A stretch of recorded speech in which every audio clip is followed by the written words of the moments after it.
हैं ये तो दुनिया ने देखा। अब दुनिया ये देखेगी कि हम शांति की रक्षा के लिए और अपनी शक्ति का भी प्रदर्शन कर सकते हैं।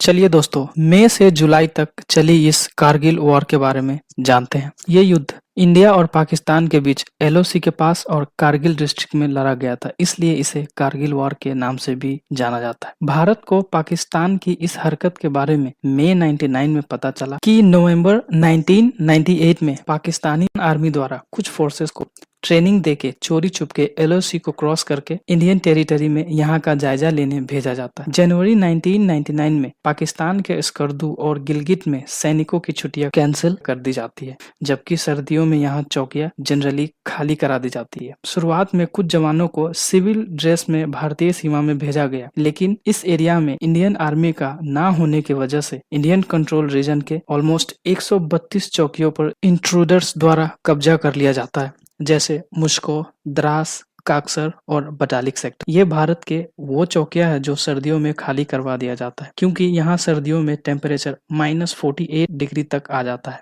इस वेल प्लान इंट्रूजन का मकसद था कश्मीर से लद्दाख के बीच बने NH1 को ब्लॉक करना, ताकि कश्मीर से लद्दाख का लिंक टूट जाए और इंडिया को अपने आर्मी सियाचिन ग्लेशियर से विड्रॉ करना पड़े, और इस मिशन का नाम रखा गया ऑपरेशन अल-बद्र। इससे साफ जाहिर होता है कि पाकिस्तानी आर्मी इंडिया में इंट्रूजन और हमले का प्लान काफी दिनों से कर रहे थे, जबकि पाकिस्तान के former prime minister Nawaz Sharif कहते हैं उन्हें इसके बारे में कुछ नहीं पता था। यहाँ तक ये भी कहा उनको इस बात का पता तब चला जब इंडिया के former prime minister Atal Bihari Vajpayee उन्हें कॉल करके बताते हैं इस कारगिल इंट्रूजन के बारे में। तो फिर कौन था इस प्लान का मास्टरमाइंड, चलिए जानते हैं। भारत पाकिस्तान के बीच एक ट्रीटी 2 जुलाई 1972 को शिमला एग्रीमेंट के अंतर्गत साइन किया गया था। उस वक्त के भारत के प्राइम मिनिस्टर इंदिरा गांधी और पाकिस्तान के प्रेसिडेंट जुल्फिकार अली भुट्टो के द्वारा।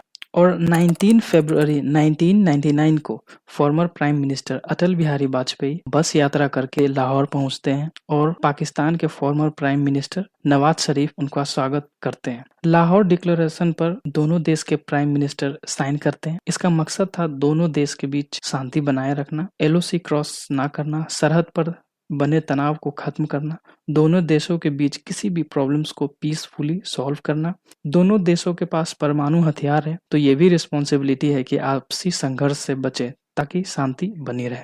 और इसके लगभग 3 महीने बाद 3 मई 1999 को इंट्रूडर्स को कारगिल में एक चरवाहे द्वारा देखा जाता है। उस चरवाहे का नाम था ताशी। ताशी का कहना है उसकी याक खो गई थी और 3 मई की सुबह उस याक को ढूंढते हुए पहाड़ी की तरफ गया और दूरबीन से देखा तो पठान ड्रेस में कुछ हथियारबंद लोग दिखे, जिसकी खबर ताशी ने इंडियन आर्मी को दी। 5 मई को इंडियन आर्मी 5 जवान को ये देखने के लिए भेजते हैं, लेकिन इन सैनिकों को इंट्रूडर्स द्वारा बंदी बना के मार दिया जाता है और हमारे 5 सैनिक शहीद हो जाते हैं। इंडियन आर्मी इस जानकारी का क्रॉस चेक करते हैं और इंट्रूजन की खबर सही साबित होती है। 9 मई को पाकिस्तानी आर्मी भारी बमबारी करके कारगिल के इंडियन एम्यूनेशन डंप्स को डैमेज करते हैं।